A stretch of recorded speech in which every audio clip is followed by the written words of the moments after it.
and every single time the audience may be shifting slightly because we go from, having millennials to having Gen Zers and, to having TikTok and everything like that. And things are just evolving. So you have to evolve or you will die.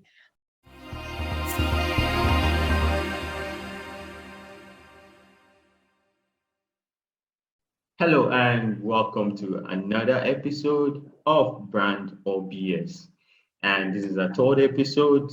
And today we're going to be discussing some of the challenges and the benefits of branding. And I'm sure by now you've understood what we mean by, are you branding? Are you just BSing? And I just hope you're branding for my sake and for your brand's sake.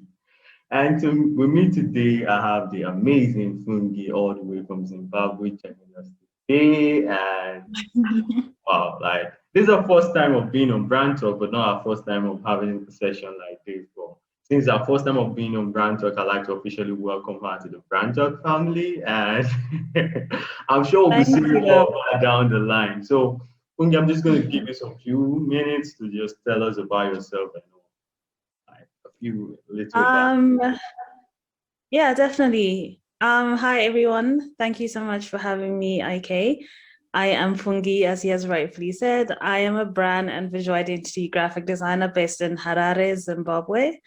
I've been designing for the past 6 years.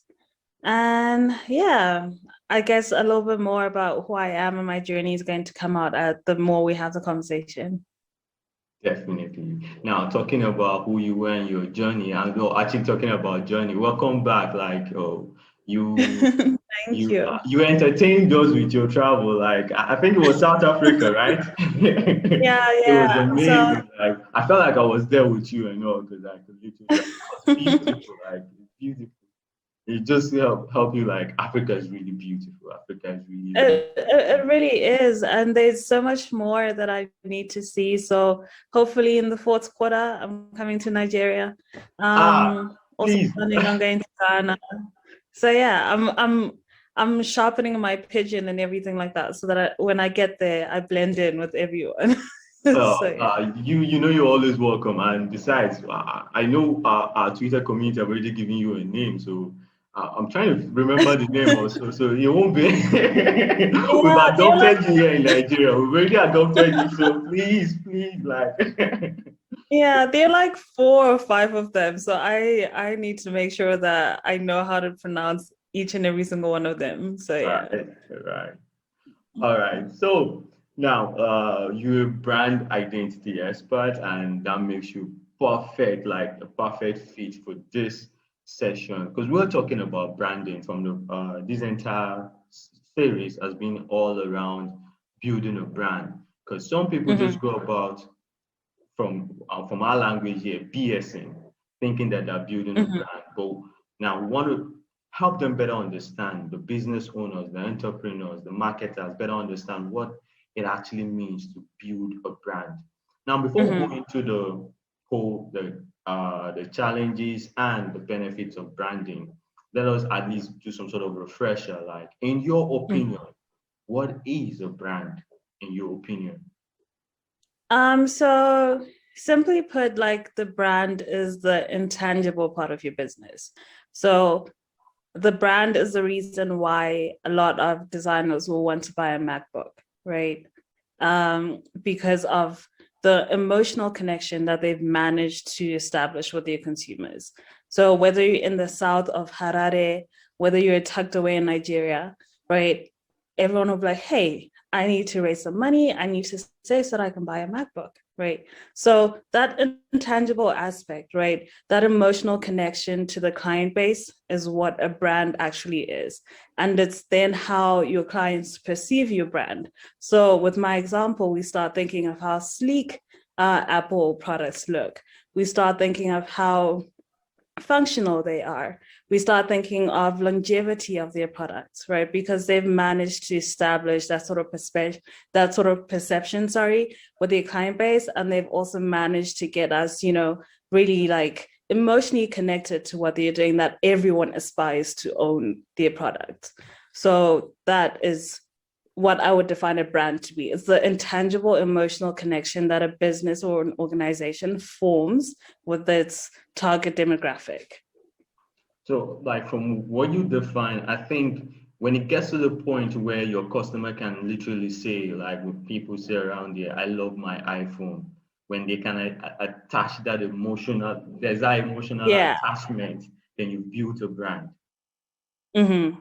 So is Yeah. brand the same thing as branding? Like, is it the same thing as branding? No, it's not the same thing as branding, because branding is an ongoing process. So branding is more of a disciplined approach to building that unique product or service.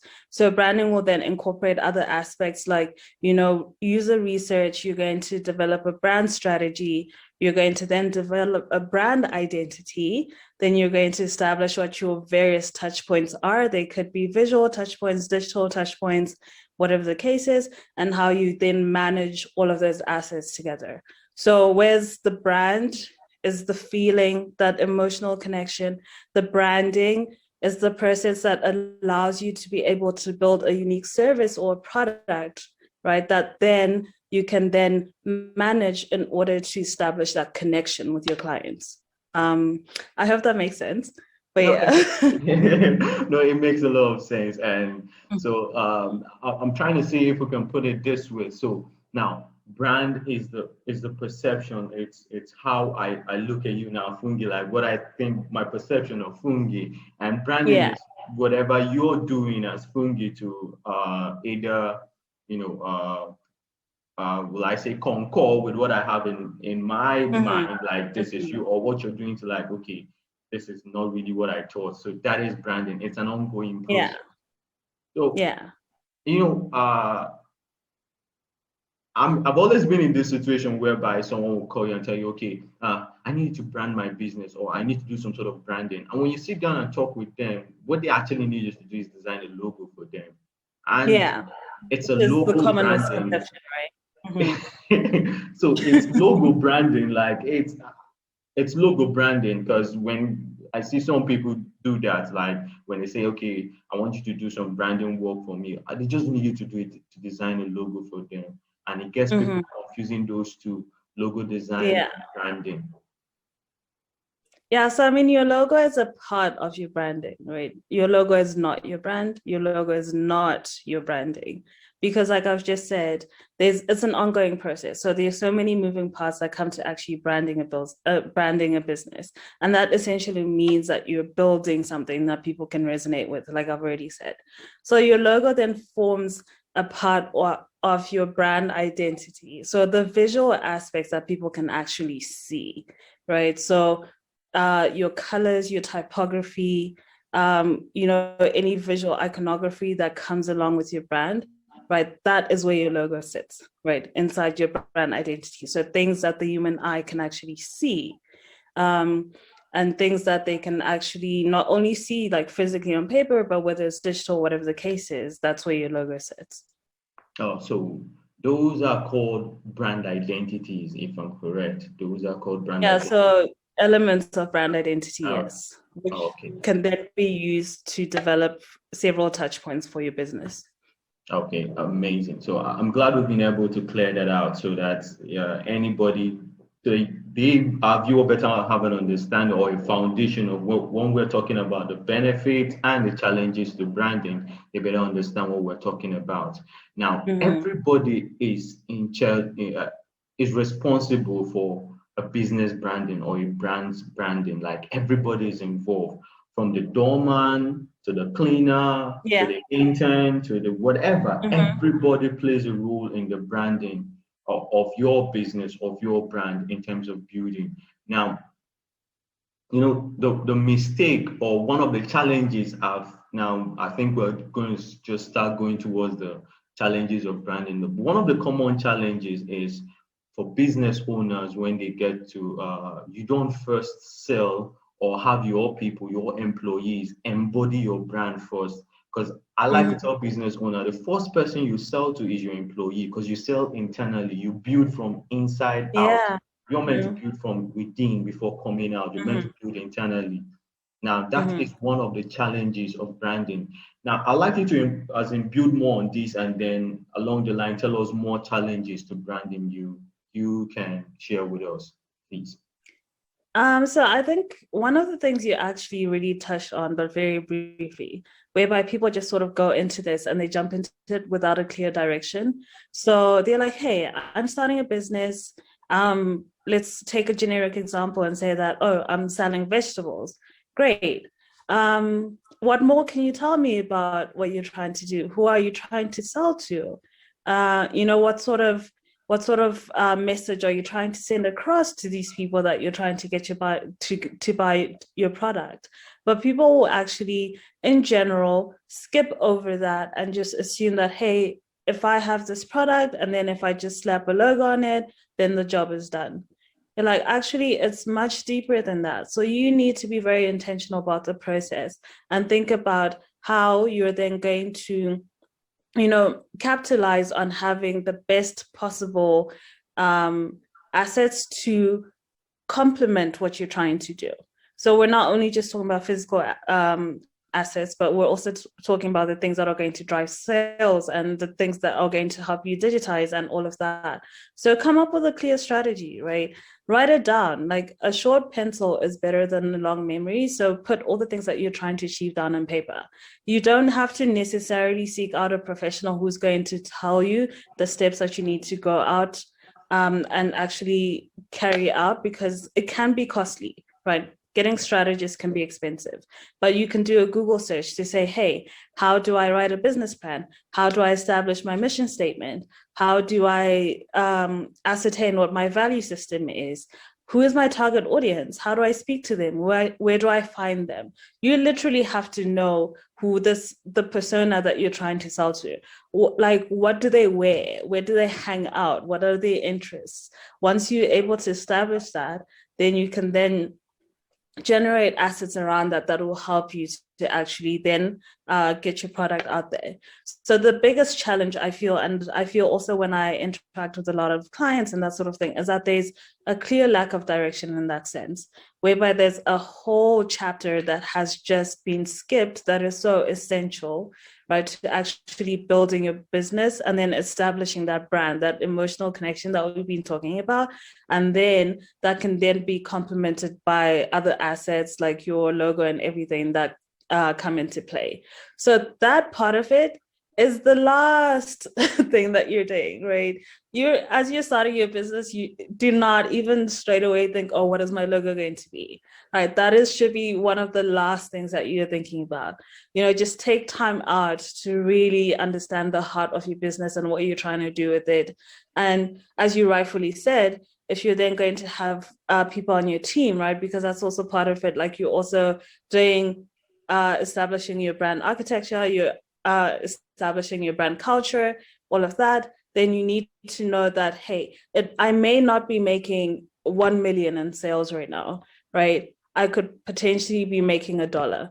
But from the time that I start making that $1 to the time that I make my millionth sale or $1 million in sales, right, there should be no discrepancy as to things that have occurred in between that timeline. How consistent you were at the very start is how consistent everything should be all the way through. And that comes with you being able to establish, that very first thing, laying the actual foundation, right, as to what your business will represent and how you're going to speak to your audience and how you're going to make sure that they form that emotional bond with you so that they keep coming back for more and you can get more sales out of it. So that's probably one of the biggest challenges that when it comes to just the entire essence of branding, aka building your business or creating a unique service. But yeah, I think the other challenge is that there's a general misconception whereby people think that it's not something that's important as well. So they can get by, of which I do think to a certain extent, if you are not in a position whereby you can afford to hire a professional to work on all of these things for you, you could get by. And I look at it from a local perspective, even when I look at some businesses here in Zimbabwe, And you always see like dodgy looking logos, right? We're not gonna lie about that.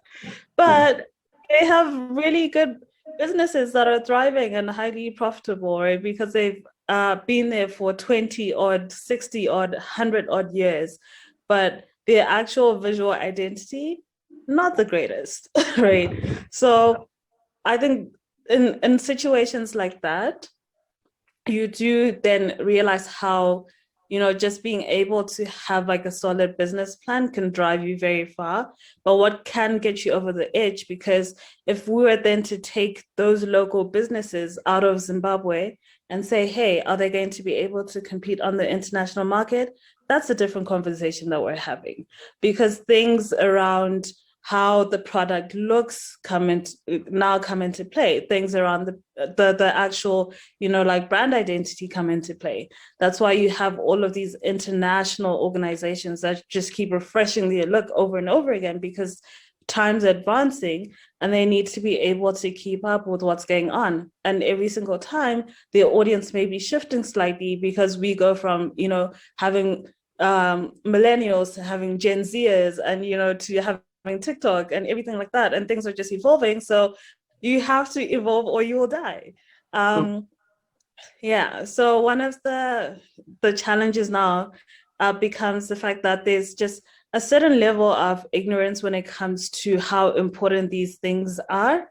You could be making tons of money, but if you want to upscale to a level whereby you're competing on an international scale, then you need to start thinking more about how things actually look to the people that you're trying to go up against. So the major challenges, just to summarize, because I've been saying a lot, will be, there's that aspect whereby, people sort of skip over the strategy aspect of it.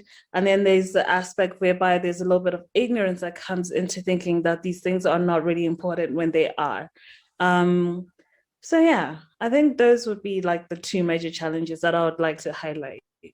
I honestly believe that you've stated a very important aspect, or the most important, for in my own opinion, I'll say, because I agree with you. Just like you said, the logo is actually, to me, the logo is actually the last thing. Okay, maybe when you get to trying to do some sort of marketing with the logo and all, merchandising and all that, but it's the last. Not there. There's a lot of work to be done before the logo. Like there's a lot of planning. There's a lot of, and yeah, I agree with you. Like you don't necessarily need a professional brand strategist. Google can help you do all this. You can actually check out. Okay, now if I decide to go into the soda industry or into making cola, right? I can easily look up Coca-Cola, study them. Like what is their mission statement, what is their vision, what is their brand position, and all these can help me understand. Okay, because of course, if you're not comparing yourself to the likes of Coca-Cola and Pepsi, where do you want to compare yourself to? And I think it boils down to what you talked about, because these businesses, they're making money, right? But they are localized. When you match them up against the Amazons, the Apples, the Googles, and all, and you find out that, okay, well, as in there's really no foundation. There's no document. Like maybe if it's a country, we'll call it a constitution, right? Before we come together as a country, we'll put together a paper, a document, and call it a constitution. So there's really no foundation building the brand. So you end up doing what you build in a business that, well, let's be honest, or you build a product as against building a brand, because that's what happens. Now, that's the challenges we have as branding. And someone will ask, okay, if I'm having this challenge, like you've said branding over and over again, like what benefit do I get from this branding? And I choose to believe that whether you like it or not, your branding, like your business is branding, whether you like it or not. So it's up to you now to control the narrative. It's up to you to be intentional about how your business projects itself out there to your customers, to the public as well. And you said something about millennials. It's very, very I like telling my clients, like, there are two groups of people you should actually keep eyes on. I think I'm talking of the baby boomers and the millennials, because over the next 20 to 30 years, they're going to be the major people doing because the baby boomers are going to be dropping tons of money in the hands of the millennials and all. And yes, we've seen things. You said it. You either evolve or die. And of recent, Total recently evolved, they recently rebranded, and now they're Total Mhm. Energies and all. Now, what is the benefit to branding? Like, what benefit do I derive as a business when it comes to branding? Differentiation, right? Being distinct, being memorable. Um, if we all look the same, I think that would kill, diversity, and diversity is the spice of life, in my opinion. So, what is the one thing that makes, someone gravitate towards Samsung? What's the one thing that makes someone gravitate towards Apple, right? So just because they're essentially in the same industry and doing the exact same thing, right? But some people will opt to go for one over the other. So this just allows us to be able to differentiate ourselves in a way that keeps us memorable and competitive. Because at the end of the day, when it comes to running businesses, we are trying to make money, right? And we are trying to make money by making sure that we draw the same crowds. If everything was black, that would mean that the market share is basically being split across 100 people, and you're getting a fraction of what you should be getting. But if you then differentiate yourself in such a way that your product is unique, your product is memorable, your product is distinct enough, and your product is something that literally lives rent free in someone's head, because the moment they see it, they automatically recognize it. That puts you in a position of power and advantage, because you're able to draw more in, and that's able to drive your sales.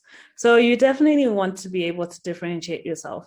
Just as human beings, whether we're running businesses or not, as I sit here, I am branded. As you sit there, IK, you're branded. Yeah. So someone may meet me and automatically be drawn to me because of my personality or my aura or whatever it is that I give off that is welcoming and accommodating to them, right? Whereas that may not be the case with the next person, because we're all different, right? So you want to make sure that you present yourself, you present your business, your product, right, in such a way that just draws people in, right, and keeps them coming back for more, because there's something within what you've done, whether it's your storytelling, whether it's, your product packaging, whether it's your visual messaging in whatever form it may take, right, is something that they're like, oh, you know what, this is the product for me. I feel like they have my needs at heart, and I feel like what they're also pushing out and how they present it is something that's visually pleasing to me and something that I can resonate with. So at the end of it all, you definitely just want to make sure that you are in a position that sets you apart. And that's the bottom line.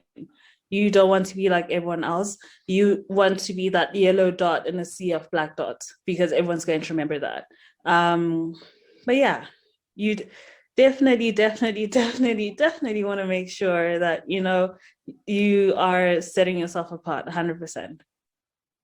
Now, I was just trying to talk about people tell you, okay, you hear people say things like, I love my iPhone, it makes work easy, it makes life easy for me. Or people tell you, I love Coca-Cola, I love Google and all, I love Uber, and I like. There's a whole lot of emotional attachment, there's a whole lot of emotion attached to this brand. Like, is it and you see a lot of brands, okay, let me use Coca-Cola for example. You say they say open happiness. Like they try to use the word happy. In fact, they've been using the word happiness, like to describe basically whenever you say happiness, you're already thinking of Coca-Cola. Why Mm-hmm, why mm-hmm. is this beneficial to brands to attach some sort of to have some sort of emotional attachments to their brands, or have emotion as part of the values they build? Like, wow, why is this beneficial? Why is this important to brands? So we're as human beings, we're multidimensional. So there are different aspects of us that we need to cater to in general. So the spiritual, the physical, the mental, the emotional, like we've been talking about. And I personally feel that people will always put their money where they feel the most valued, or where they feel like they're going to get good value out of their money. So forming that emotional attachment and that emotional bond makes it more as though like these businesses and these major brands are actually speaking to the human part of who we are. So it's one thing to say, hey, buy this. I'm not going to buy it. Why should I buy it? But if you present like value for me and you make me feel special, you make me feel like I'm important, then I'm going to spend my money with you. So this is also what differentiates. I'm not just talking about major brands, because even when we look at the whole wave of Black-owned businesses and that sort of thing, and I'm sure we've read about all of the racial issues that happen within these major corporates and that sort of thing, and a lot of people of minorities or people of color shifting towards brands where they feel more valued, where they feel more loved, where they feel more appreciated. That's all emotional, right?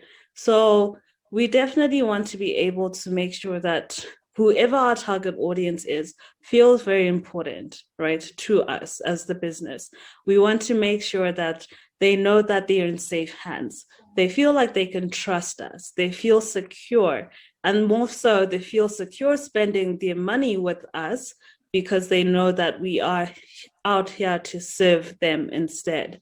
So being able to form that emotional connection is so imperative to running a successful business, because that is also what is going to help you to retain your customers, and that is what is going to help you to even get more customers coming through. Because if I feel like you're catering to my needs wholesomely, then I'm going to tell my friend and be like, hey, have you been to IK, right? You want to get some logo work done, you definitely need to speak to him. Because when I had my business and I went to him and I worked with him, it was the greatest experience I've ever had. Not because obviously you're bringing your expertise and you're bringing that finesse product to me, right? There's so many people who can do what you do, right? If we're being honest, there's so many people who can do what I do. But what makes the difference is how they feel when they interact with me and how I make them feel as well.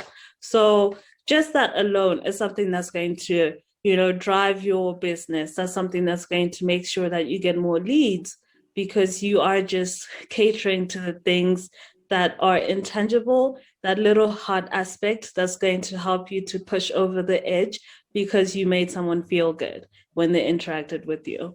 So open happiness, yeah, for sure. And people will keep opening Cokes, right? Definitely, So yeah.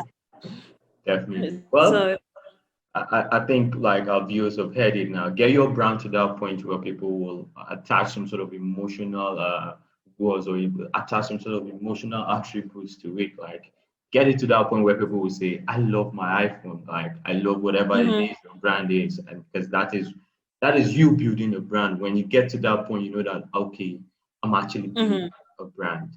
All right, so I and I think this is wanted to it. say also that the opposite is true. Like if someone has a negative experience with you, they're not coming back, right? So Yeah, that's also emotional. That's true. also the emotional aspect of it. So if I experience the worst customer service with you, regardless of whether you have the biggest monopoly in the country and you're running the biggest business in the country, I'm not going to spend my money with you. I'd rather go to the person on the corner of the street who is still starting up, but really values the fact that I am their customer and they cater to my needs. And someone who's much bigger and out there and doesn't really care what I need. So that's all emotions, and you have to balance those in order to make sure that you're building a successful business. Wow. So I'm just going to go straight and ask, like, any last words for our viewers in terms of our discussion today? Is there any last advice or opinions that they can run with? All um, I think what I would say is that with this whole issue around building a brand and making sure that you establish something solid and something that stands the test of time. The common misconception is that you have to have money to start off. If anything, I think if you're in a position whereby you're a small startup, you don't really have the budget to hire someone who's really good and to have them work on your product and help you to build your strategy and your business, do as much research as you can. Go online, see what you can get out of that. Read case studies. There's several of them that are out there. You could even potentially find one that's in line with the business that you're trying to do, obviously at a much smaller scale, but it will give you information and insight as to the things that you need to think about as you're building your business. As you grow and as you get a bit of a budget, then you should definitely consider hiring someone to work on your visual identity. Start in Canva if you have to. That's perfectly fine. You're not going to get something that's, incredibly unique because Canva owns the rights to everything that you still produce on their platform. But with time, at least you've got something, that looks professional, something that looks neat, something that looks well put together. And then you can then develop it into something that is uniquely yours and something that just, differentiates you and sets you apart from what everyone else is doing. But start small, start where you are, do due diligence, do your research, make sure you put pen to paper. And with time, and as you grow and as you make more money, then you start getting those professionals to come in and really just tighten everything up for you. Wow. So thank you very much, Fungi. And I enjoyed my time, and I'm very sure that our viewers did. So I'm sure that they've understood the challenges branding face and also the benefits of branding and why it's important to not just jump straight into designing a logo and then slapping it on materials and selling it. It's actually good to put the foundation to it. Well, folks, you've heard that, and we are all about helping you build your brand. I'm trying so hard to not to say the word build your business, so there's a difference between building your business and building a brand. We're trying to help you build a brand, and that's what Brand Talk is here for. So from me, it's goodbye, and hopefully, definitely we'll have Fungi here again sometime soon, and we'll be expecting to see you in Nigeria because we already marked down our calendar. You said it. When is our schedule again? When is your schedule to visit Nigeria so that I'll be sure that? Yeah, fourth quarter. The fourth quarter. Yeah. All right, definitely. We'll put that down and then well, thank you very much. Thank you very much. And so we'll see you in the next episode. Please keep branding and stop BSing. Peace.